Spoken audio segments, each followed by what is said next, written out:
Halo YouTuber, ketemu lagi. Kali ini saya akan bahas, saya itu sudah review banyak sekali channel ya. Sudah ratusan channel yang sudah saya kepoin, saya bully, dan saya cari tahu masalahnya di mana, kemudian saya kasih masukan ke yang punya channel. Baik saat live di temen ronda maupun di kelas DJC. Dari sekian banyak channel itu, saya ngumpulin beberapa masalah yang dialami atau ada kesamaan. Problemnya ada di situ. Langsung aja, biasanya masalah pertama yang dihadapi teman-teman itu, dan itu harus segera diselesaikan adalah masalah pemilihan niche atau pemilihan jenis topik videonya. Kalau channel kita itu nggak jelas bahas apa, terus terang itu akan susah banget untuk dapetin penonton dan mendapatkan rekomendasi. Misalnya ada 1-2 video pun yang rame, itu juga belum tentu membuat yang lain rame. Karena kembali lagi, topik video atau niche atau jenis video di channel kita itu harus yang relevan, nyambung. Oke? Itu masalah yang sering dihadapi teman-teman. Kalau saya lihat penyebab dari gonta-ganti channel ini atau jenis channel ini karena ada beberapa hal. Yang pertama memang karena bingung mau bikin apa. Akhirnya coba-coba. Jadi coba aja dulu bahas ini, bahas itu, bahas ini. Nanti kalau yang rame yang mana saya akan coba fokus di situ. Ya bisa aja. Tapi apesnya nanti kalau misalnya salah satu yang rame itu di luar atau kita nggak terlalu minat kan repot. Yang kedua tentunya akan butuh waktu lama ya, dan itu effortnya atau usahanya akan ya sia-sia mungkin ya. Karena apa? Sudah coba banyak hal yang kita sendiri sebenarnya belum tentu yakin, tapi hasilnya juga belum tentu tercapai. Selanjutnya ada juga yang karena ikut-ikutan, temennya lihat lagi tren, ada yang posting penghasilan, kemudian wah jenisnya apa nih, saya coba ikutilah, siapa tahu dapat duit gede. Kalau kita sekadar ikut-ikutan tanpa melihat hal-hal yang lainnya, itu biasanya juga akan buat kita jadi kayak kutu loncat gitu, sana sini. Jadi kalau teman-teman melakukan observasi, riset, mana yang cocok buat saya? Oh ini kok rame, oh itu kok berhasil. Buat saya cocok nggak? Itu harus dilihat kemampuan kita. Oke, itu jadi masalah selanjutnya, yaitu teman-teman kadang nggak melihat diri kita. Nggak lihat kemampuan, nggak lihat passion. Yang ikut rame, wah itu bahas HP. Rame nih, wah kayaknya HP lagi seru nih, konten nggak akan habis. Tiap bulan ada HP baru. Tapi lupa, kalau review HP ya harus punya HP. Harus megang HP ya minimal ya, atau punya akses ke sana. Banyak yang terjadi akhirnya mandek karena saya nggak punya HP. Punya temen sudah dipinjam kemarin, ya kan? Kita akhirnya kebingungan untuk membuat konten. Atau ada juga yang misalnya kayak pengen channel jalan-jalan ya, jarang jalan-jalan, gimana jarang piknik, gimana mau bikin kontennya. Ada juga pengen review makan, mukbang, itu kan modalnya lumayan juga ya, jajan, harus banyak lagi. Nggak dipikirin, ternyata ya, uang jajan habis buat kuota. Itu contoh pertama kesulitan teman-teman. Jadi, teman-teman harus bisa memikirkan kalau mau memilih channel, itu bisa lihat dari kemampuan kita. Selanjutnya, teman-teman yang sudah berhasil memilih channel yang cocok buat mereka, itu kemudian ada masalah baru dari yang saya lihat, itu masalah video style atau gaya videonya, atau kayak jenis videonya itu mau dibikin kayak gimana sih gitu. Nggak punya konsep. Nah ini masalah konsep ya. Konsepnya seperti apa sih? Misalnya mau channel review, bentuk reviewnya, gaya videonya seperti apa? Apakah di studio kayak gini, apakah di outdoor, apakah di green screen gitu kan?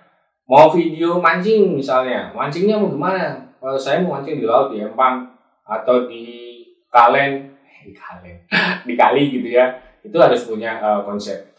Kalau bisa konsep itu jangan terlalu loncat-loncat, berubah-ubah gaya gitu ya. Itu nanti kita nggak akan punya identitas, karena penonton nggak akan inget-inget.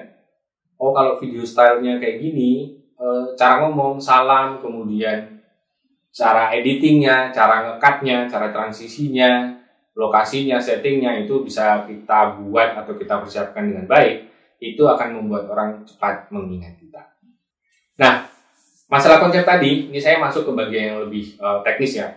Saya lihat banyak sekali teman-teman yang tidak memanfaatkan 30 detik pertama di videonya, yaitu bagian intro.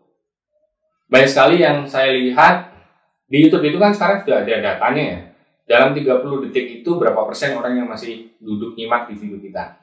30 detik kok 30%. Kamu bisa lihat di bagian analitik, bagian intro ini. Nah, menurut YouTube kalau semakin banyak orang terkesima di 30 detik awal, itu ke belakang biasanya sudah terbrainwash gitu, tersugesti untuk nonton lebih lanjut. Jadi masalah intro tolong dipikirkan dengan benar. Caranya terserah, tapi yang saya lihat masalahnya adalah intro itu diisi dengan bumper yang terlalu lama, kemudian pembukaan yang bertele-tele, nggak to the point, dan itu mengakibatkan orang skip. Baru awal sudah skip itu udah pertanda buruk bagi algoritma YouTube. Jadi kamu harus sudah bayangin ya, orang yang ngeklik thumbnail kita dan judulnya karena ngelihat, itu mereka kan berharap sesuatu. Wah, ini kayaknya thumbnailnya seru nih, ini kayaknya judulnya menarik, ini kayaknya topiknya yang gue cari. Begitu orang ngeklik, langsung hajar sekalian. Oke, hajarnya gimana? Gebukin. Hajarnya langsung aja, jebret, video ini akan bahas ini, mau apa, dengan seru, mau b-roll, mau apapun, 30 detik harus bikin yang seru, yang to the point. Karena itu yang akan berpengaruh ke kita selanjutnya. Ya, jadi yang sering saya lihat, thumbnailnya udah bagus, kemudian judulnya sudah menarik. Begitu diklik, apa ini? Apa ini? Orang nunggu 1 detik, 2 detik, 5 detik, kan lama kalau di video.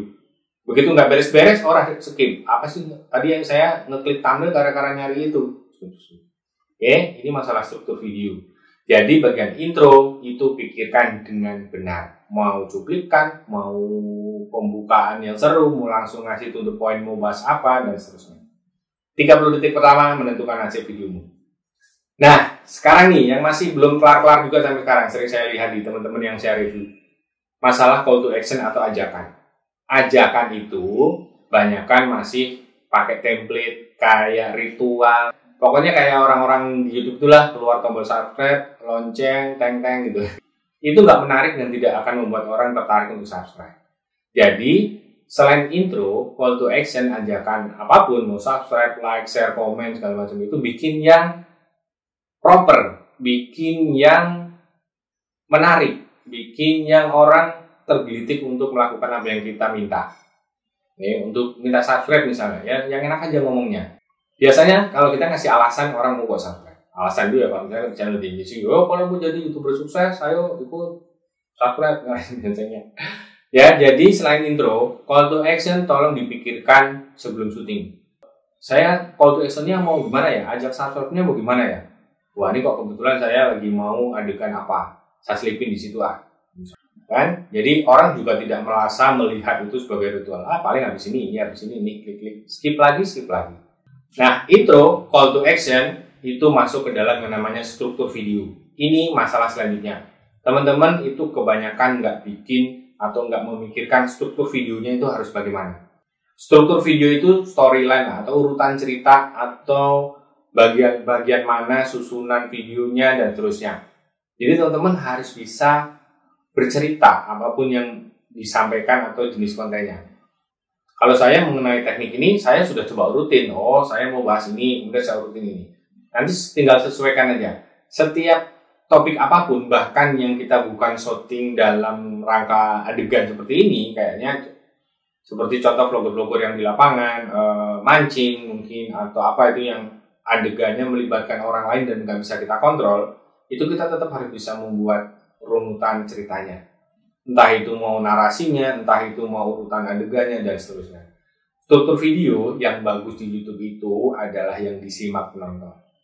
Yang akan membuat orang terkejut atau mendapat surprise, kejutan di setiap detiknya.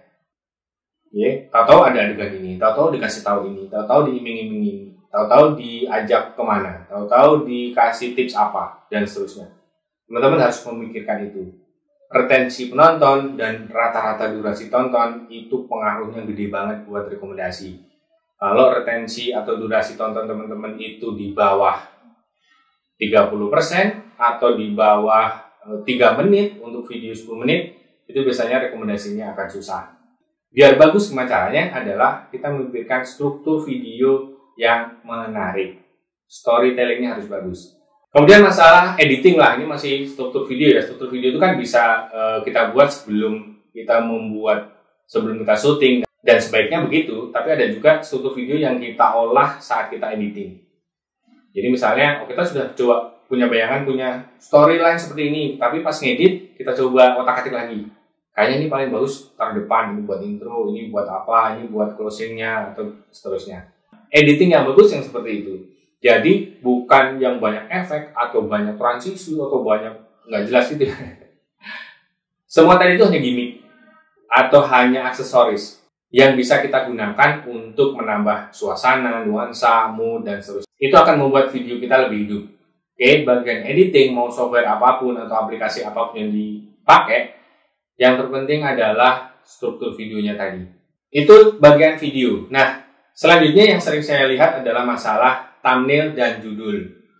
Oke, thumbnail itu termasuk salah satu faktor yang penting banget karena itu sebagai gerbang kita untuk ditonton orang, video kita ditonton orang. Teman-teman, yang saya review, yang saya lihat itu ada beberapa kekurangan, kesalahan yang mereka lakukan. Yang pertama, nggak mikirin sama sekali masalah thumbnail.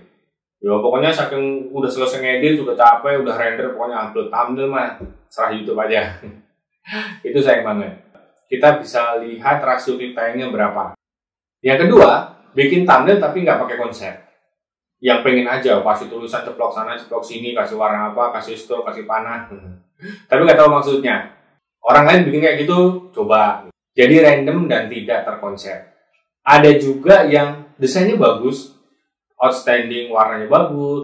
Pokoknya secara grafis itu tuh keren banget. Secara estetik foto itu bagus banget. Tapi kenapa nggak ada yang ngeklik? Tapi kenapa yang ngeklik sedikit? Karena thumbnailnya itu hanya bagus di desain, tapi nggak bagus dalam bercerita, dalam menggoda, dalam menawarkan sesuatu ke penonton.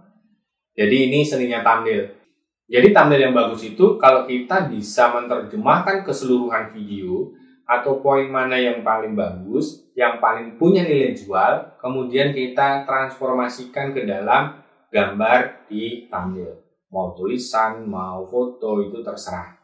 Demikian juga dengan judul. Pakai SEO itu akan membuat metadata video kita bagus ya. Tapi kalau terlalu kaku atau terlalu gampang ditebak, itu juga akan membuat orang nggak akan tertarik untuk ngeklik. Gampang ditebak itu misalnya, alah bohong ini, alah apa gitu kan. Nah, teman-teman harus melakukan uji coba sih memang. Tapi paling nggak itu begini. Saat kita mau bikin thumbnail, itu coba pahami dulu videonya. Topiknya misalnya, adegan serunya, atau apa yang penting di situ. Kemudian coba terjemahkan dalam thumbnail. Jadi selain harus terkonsep secara desain, juga harus paham gimana workflow membuat thumbnail yang bagus itu. YouTuber gede bahkan sampai punya tim khusus untuk mikirin thumbnail. Belajar mulai dari sekarang. Oke? Kira-kira itu yang sering saya lihat dan teman-teman harus coba perbaiki ya. Saya sudah banyak kasih saran, itu ada di video-video live saya yang review channel Teman Ronda, atau yang mau ikut di review silahkan ikut gabung di situ. Nanti tiap malam minggu saya review dan bawain materi. Oke, semoga bermanfaat. Sampai ketemu lagi.